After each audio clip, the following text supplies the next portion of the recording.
So, Kalkadosh, we're going to ask a very interesting question today, which has to do with whether it's Rosh Hashanah and Kippur. And we ask ourselves the following question.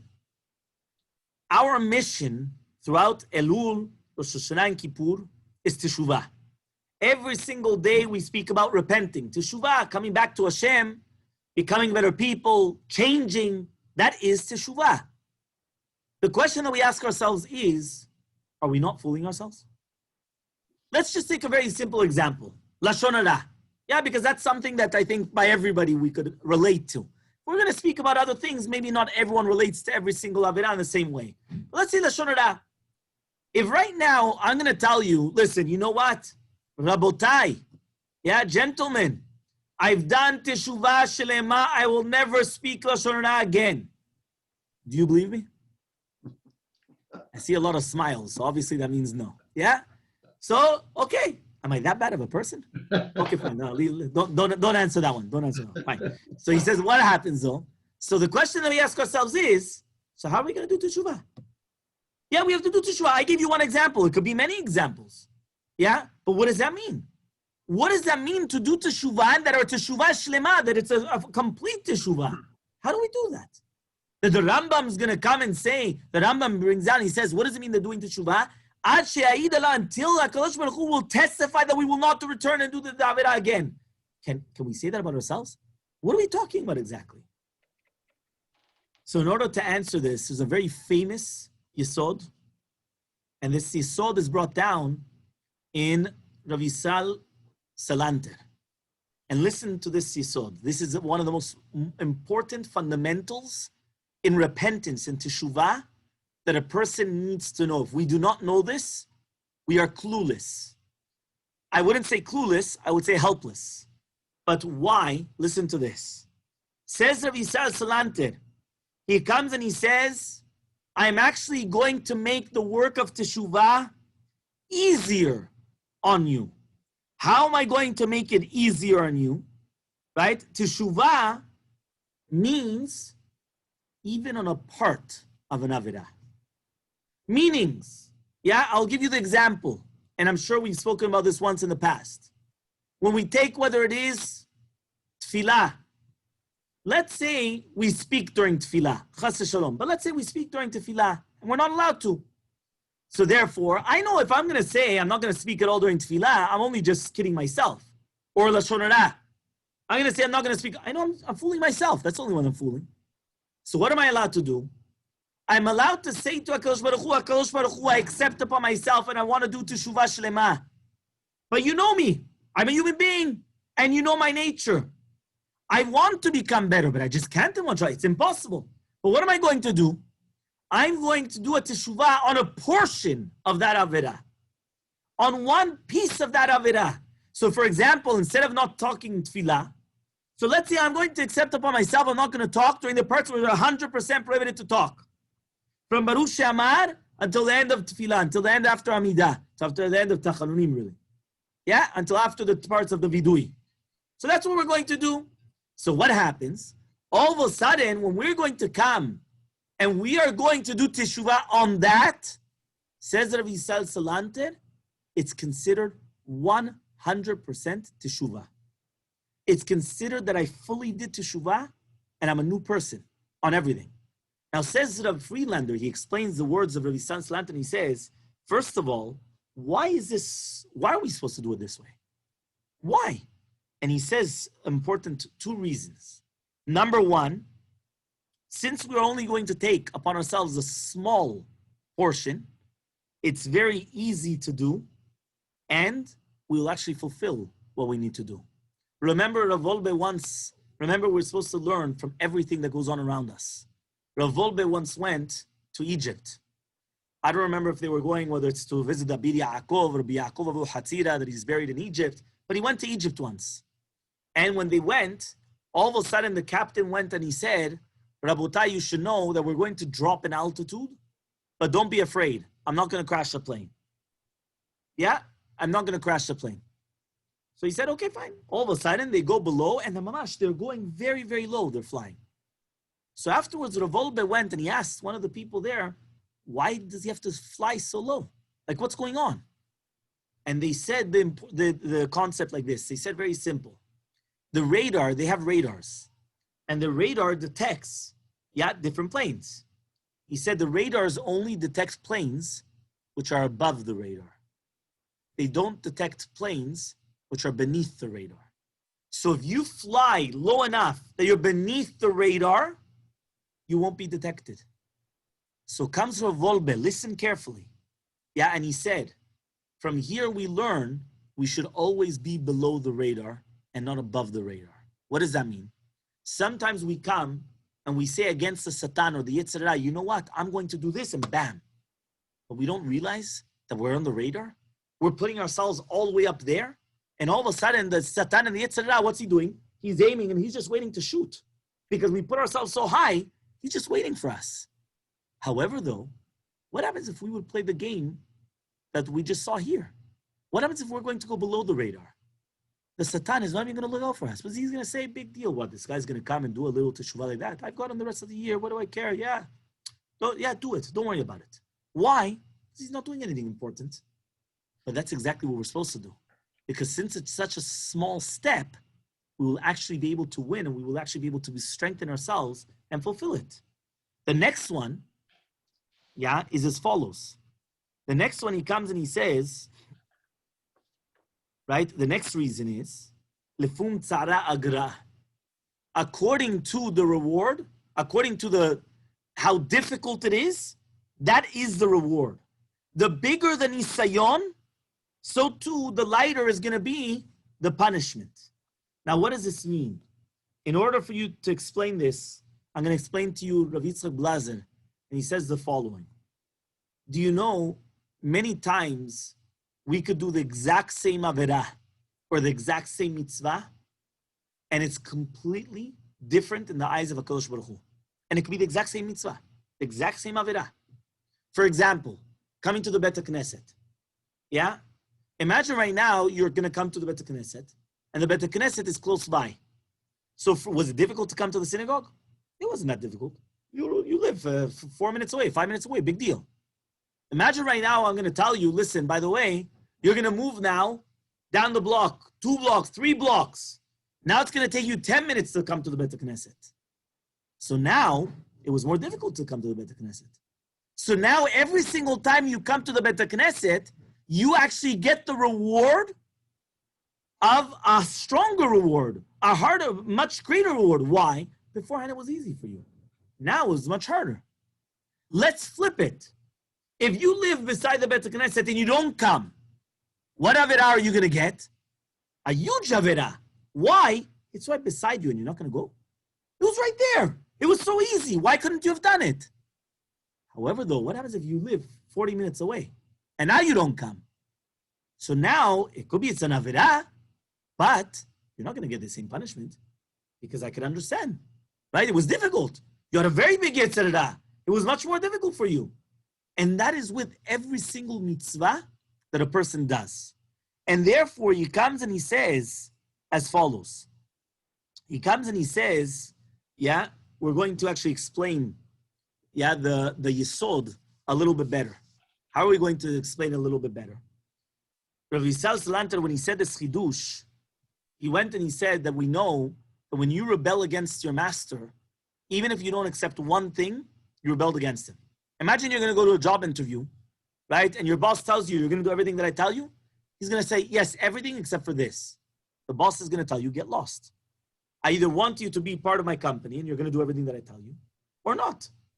Imagine, right? That somebody comes, you're going to buy a slave, or even a maidservant, or a cleaning lady. They're going to come to your house. I do everything, but I don't mop the floors. So who's going to mop the floor?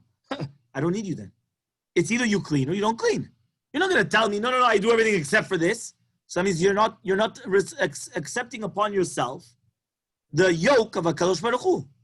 So he says, so what happens? There's a Gemara Mesech Menachot. The Gemara says, Tanya Rabbi Meir Omer. Rabbi Meir used to say, Gadol onsho shel lavan yoter meonsho shel techelet. You have a tzitzit. You have white threads, and you have the blue thread, the turquoise thread. Techelet. What happens if a person didn't put any threads whatsoever? He didn't put any tzitziot. He has the clothing, the four-corner garment, but he didn't put any tzitzit. Says the Gemara, on what does he get punished more? On not putting the white threads or not putting the blue thread, the turquoise thread? Says the Gemara, which one? The white thread. Why? Because it was easier. If it's easier to do, why didn't you do it? And this, in essence, right, is an incredible yesod brought down as follows. Listen to this. In the olden days, there was a concept called irusin, or kiddushin, and then nisuin. Kiddushin or irusin is called engagement, but not the modern day engagement, because modern day engagement is nothing, right? You break up an engagement, there's nothing there. However, though, in the olden days, irusin or kiddushin is what we do with the ring now, under the chuppah. That, in essence, she's a married woman, 100% a married woman. The only thing is she just doesn't live with her husband, but she's married. And then she prepares herself for the real marriage, which usually used to happen a year later, usually, right? For a girl that was never married. Okay? Fine. What happens right now if a woman committed infidelity? She committed adultery. So what is the punishment? So if she's married, she gets chenek, strangled. Yeah? If right now she's married, she gets chenek. If she's engaged, what does she get?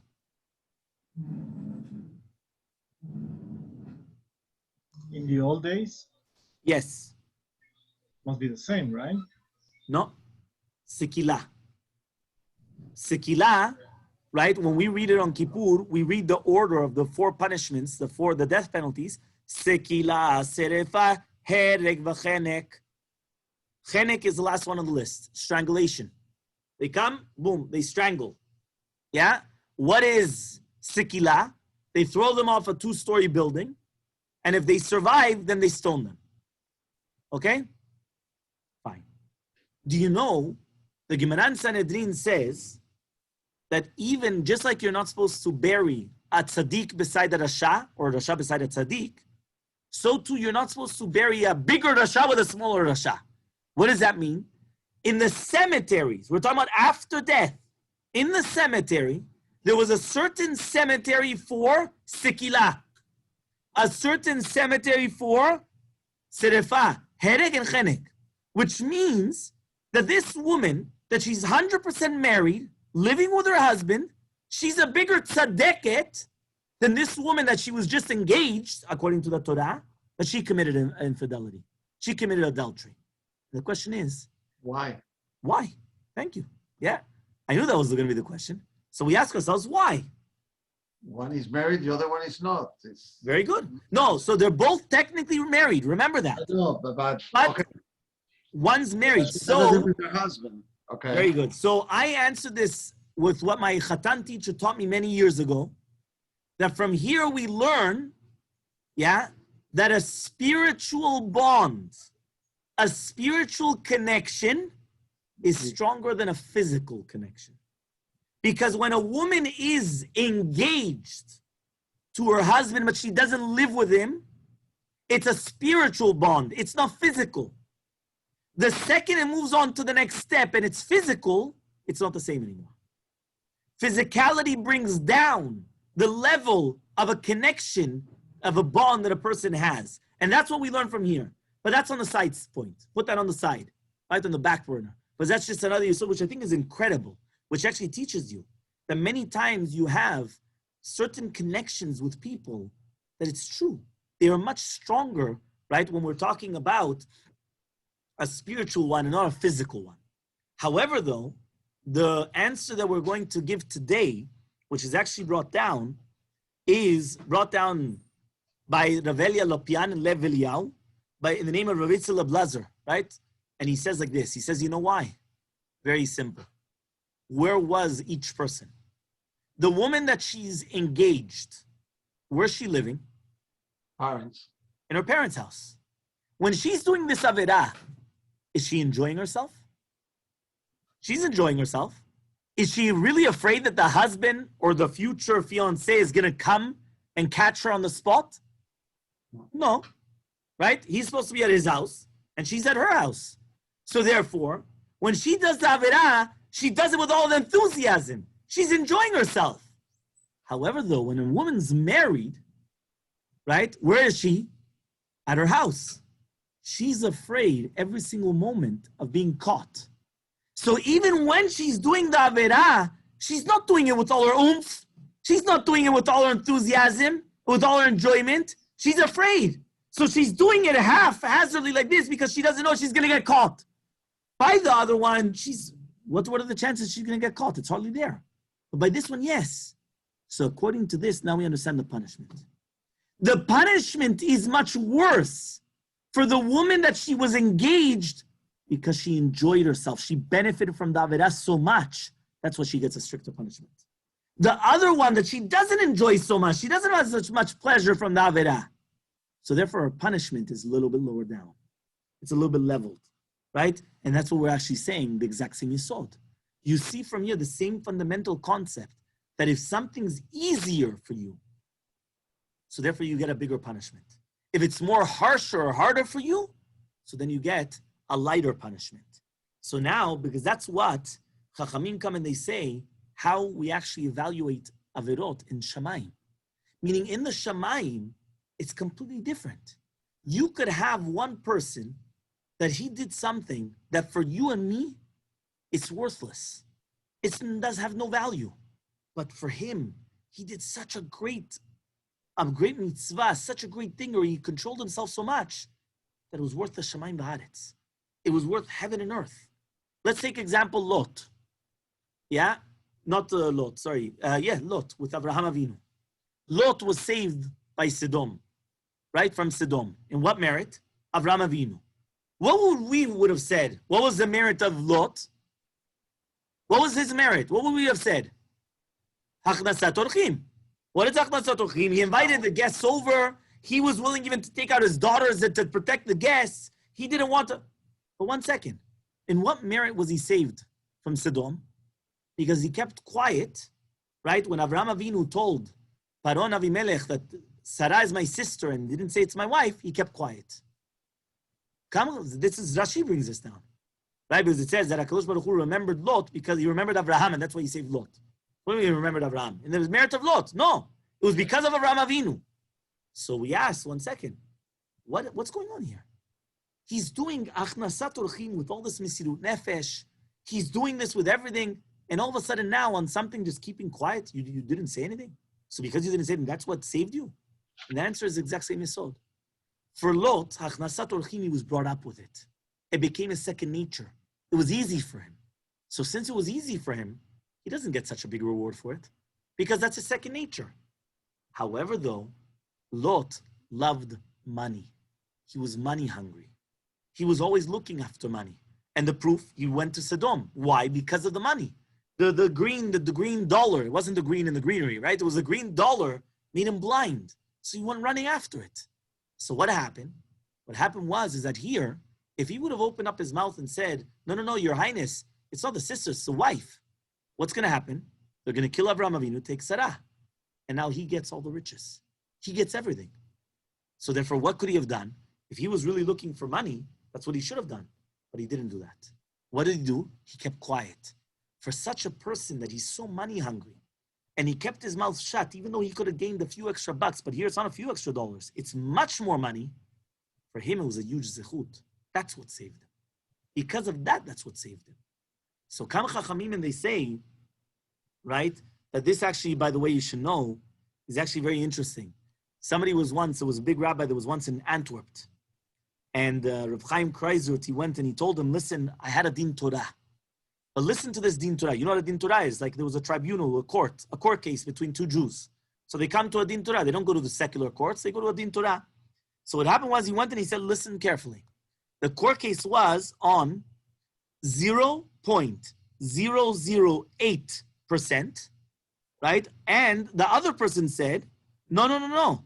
It was 0.06% difference. So they were arguing not on 2%, not on 1%, not on 0.1, 0.08 or 0.06%. So now you guys are probably thinking to yourself, what's going on here? Ribono shel olam. On 0.02%, we're not even talking about 2%, 0.02%, they're fighting, they're going to a bedin. What's going on? However, though, what if I'm going to tell you that we're speaking about millions and millions of dollars?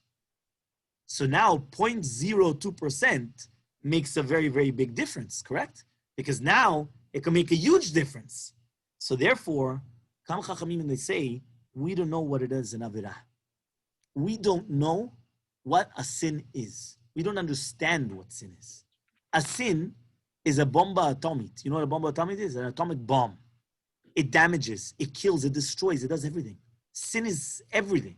So what happens? If only we would have understood the difference, so then what would have happened is that the Teshuva would have been completely different. So therefore, what are we supposed to do? Kam Chachamim, they say, we have to do Teshuva in a different form. The small steps. So now, how do we go back to the small steps? Very, very simple. One more time. What do we say? Let's say, for example, Lashon Hara. I gave this example a few years ago, if you remember. So let's say a person speaks Lashon Hara, and we want to do Teshuvah, but we know that we're going to ultimately speak it.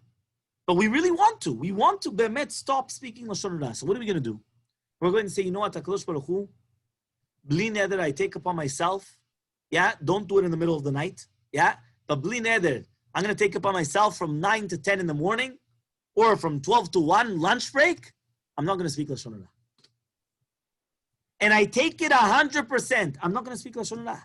So now all of a sudden, somebody's going to call me up, and they say, hey, did you hear the good news? Did you hear what happened? Look, Hashem, I got a good juicy piece of gossip. So no. Call me in 10 minutes. Yeah, it's 12. Call me in 10 minutes. Not now. I can't. 12 to 1? No Lashon Hara. I took it upon myself. That's what you have to do. If we do that, says Rav Yisrael Salanter, as long as our aspiration, meaning we want to aspire to become 100% Balei Tshuva, but we just know ourselves. We know that we're not going to be able to do it. If we right now say we're going to not speak Lashon Hara at all, we already failed before we even open the book, before we even get to Rosh Hashanah. But if we take upon ourselves, I give you an example, an hour. It could be half an hour. It could be 15 minutes. It depends on the person. And that was just the example I gave on Lashon Hara. It could be on anything. It could be that I know that I had a person that he started doing Teshuvah, right, because of his son. His son wanted to come. Well, he became Bar Mitzvah, yes. So what? He started coming twice a week to Shachrit. I didn't push him more than that.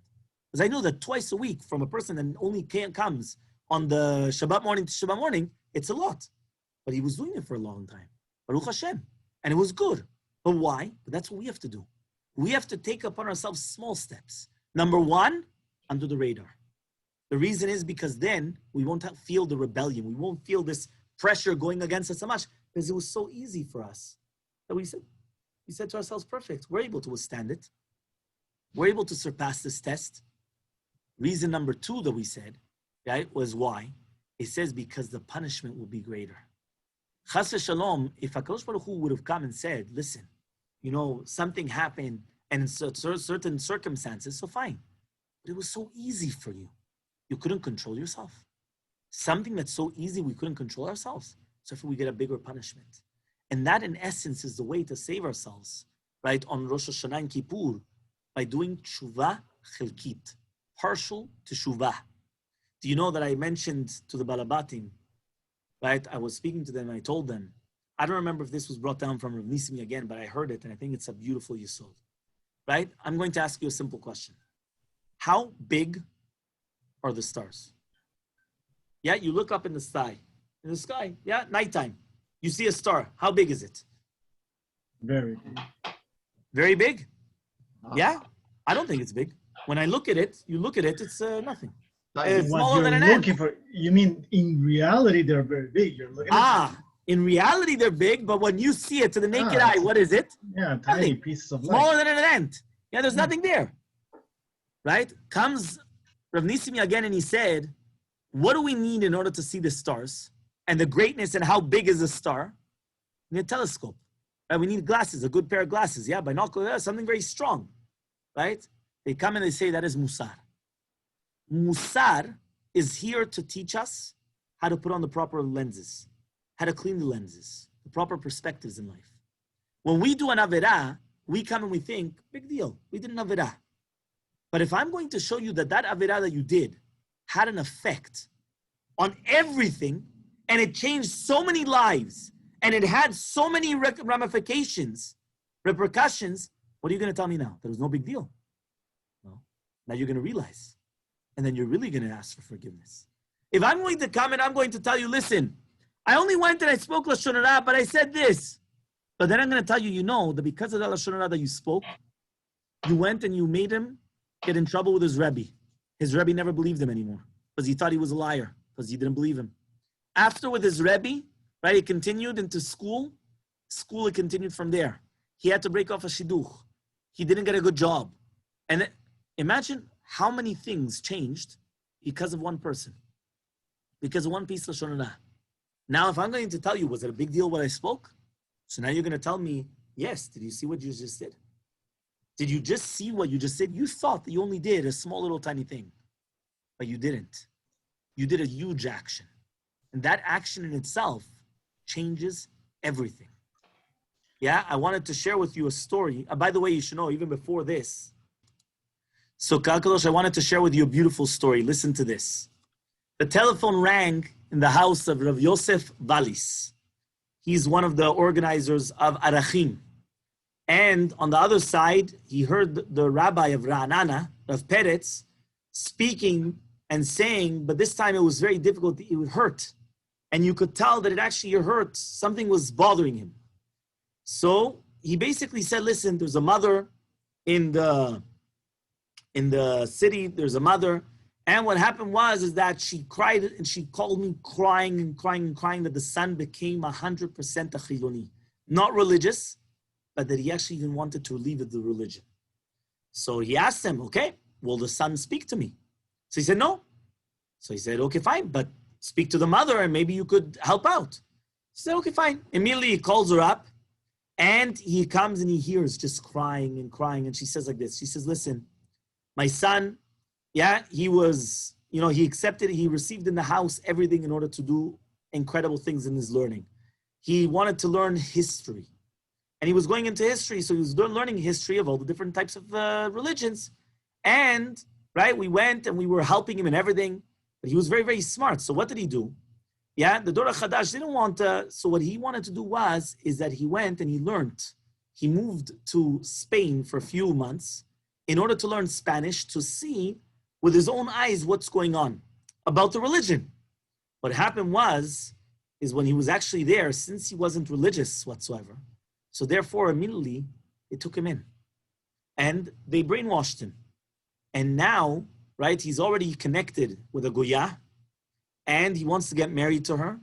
He's speaking Spanish and he's in Spain and he wants nothing to do with us. So what happened is that the vacuum was so great because he didn't have anything spiritual that it just took him in. All of a sudden, he comes back after a few months to his house, and the parents, they don't recognize him. What's going on? So he comes and they start speaking to him, they start crying, nothing's working. He went and he went to Tel Aviv for a few weeks until finally he was going to go back to Spain to get married and to start his new life. What happened is that they tried at the beginning. They actually went and they took, luggages. They went and they sat down in front of the place where he was staying, and they said that they're not moving there until he comes back home. Nothing helped.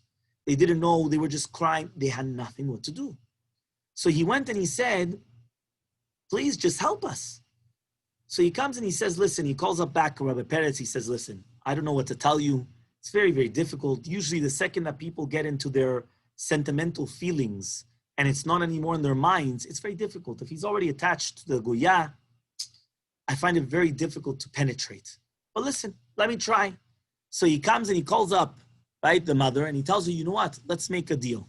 Yeah, you try to make him go to the supermarket. Tell me which supermarket to buy things in order for him, and tell me how does he look like, and I'm going to try to speak to him."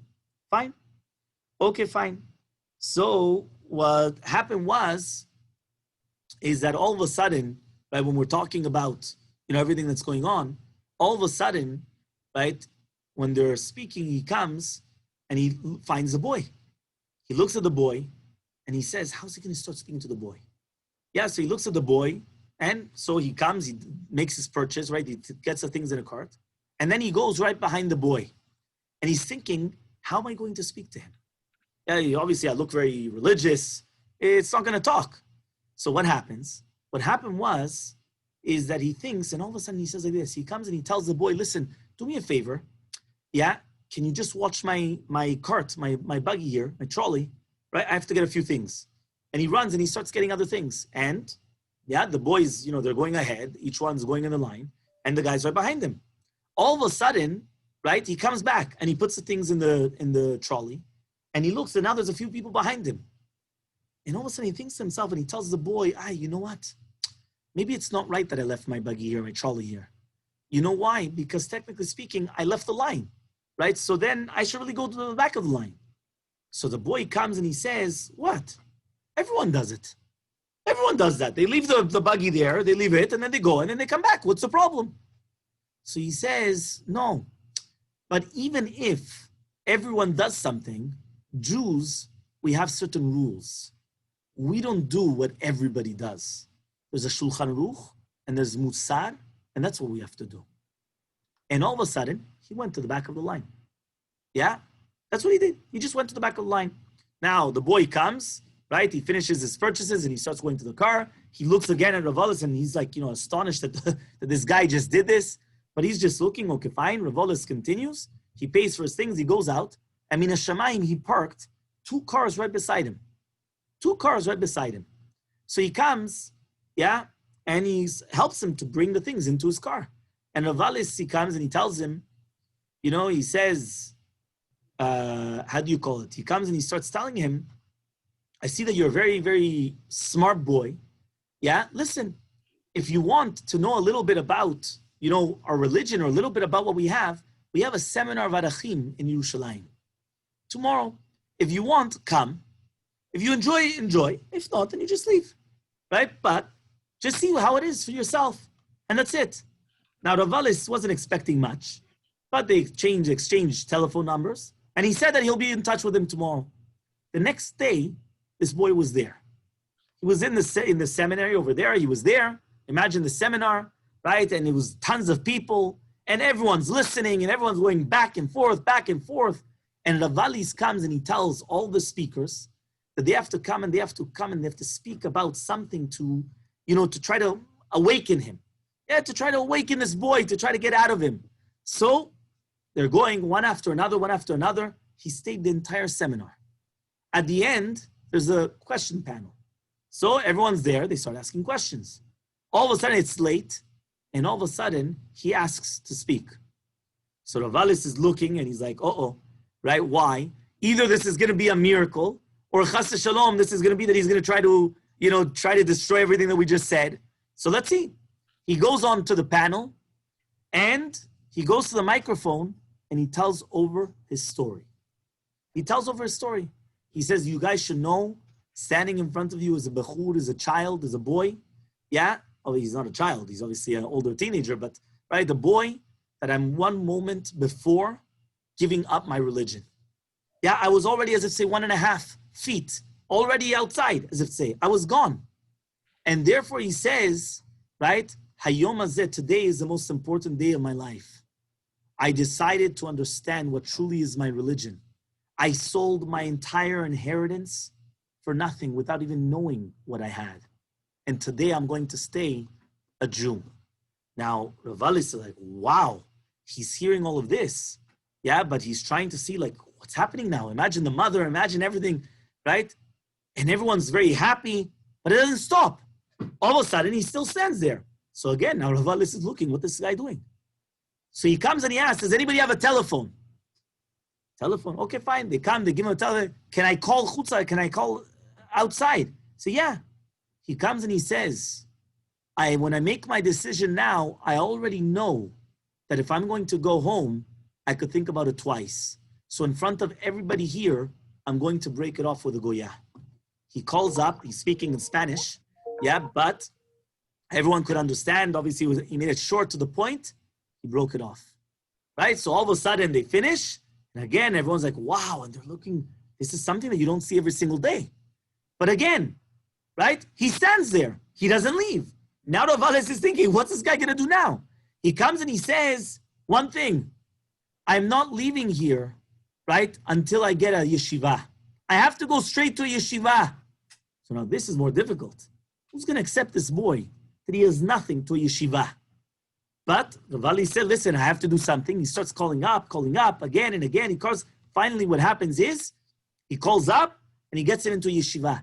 So he tells Rav Ales, he tells the rabbi, listen, Rabbi, I need them to bring my clothing, new clothing, because I can't be in this clothing. So they went, they brought him clothing, he put it on, and he went straight to the yeshiva. He didn't even go home. He went straight to the yeshiva. Rav Ales made up with him that every single few months, he used to check up on him, right? Or then it became a little bit more like a year. Then, it was falling up very little, but then that's it. Yeah? And life continues. What happened is that all of a sudden, a few years later, right? What happens is a few years later, he went to Mexico, Rav Ales, and he was giving, right, a seminar in Mexico, Arachim, and he's speaking, and when they finish, all of a sudden comes an Avrech, yeah, and the Avrech pats him on the back. So he turns around, and he says, how you doing? So he says, Baruch Hashem. He looks at him, he's like, he doesn't obviously recognize him. Says, you don't remember me? He says, no. He says, I'm the boy. He says, oh, wow, I didn't recognize you. He says, listen, Arachim went and they said that they needed Avrechim that they speak Spanish, right, in order to help in Mexico. So I said I learned the Spanish for the wrong reason. Now I'm going to use it for the good reason. So I took my language skills, and when I got married, I came here. She said, wow, and you have children? He said, look, these are the 2 children. He started crying and he kissed them. And he said, look what it was. One action in a supermarket. One little action in a supermarket didn't only save this child, this boy, right? It saved him and generations of Jews because of his actions. Now we come and we think to ourselves, what does this mean exactly? Chachamim come and they say every action that we do has an incredible impact on everyone around us, but we just don't realize it. And therefore, every single thing that we do, we might think, listen, it's insignificant. I'm going to do Teshuva 10 minutes a day, right? From now on for the rest of my life for Lashon Hara. Yeah, but you know why? Because you don't realize that this year I might start 10 minutes a day. Next year it could be an hour. The year afterwards it could be 2 hours. And then you could have half a day and you continue going. And that's what we're supposed to do. We're supposed to continue growing in life. But every single action that we do has an impact. And that's the mission that we're supposed to learn.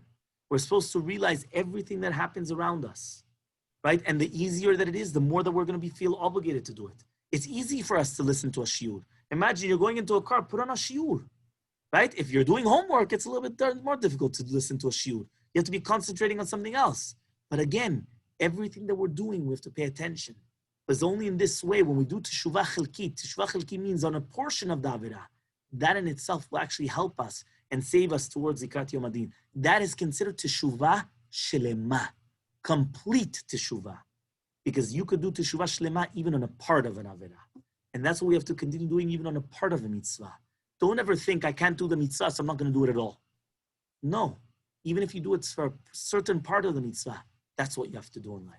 Bezrat Hashem, I just hope that we should be able to be zocheh, to do Teshuva Shelema on everything that we do, that we should be able to be inscribed for the best of years, right? Amen. Even though there's Rosh Hashanah that falls on Shabbat, on the best of years, Bezrat Hashem, that we should all have berachot, berachat, tzachar, yichut yamim, shnot chaim tovim, parnasa, all the berachot of the Torah, Bezrat Hashem.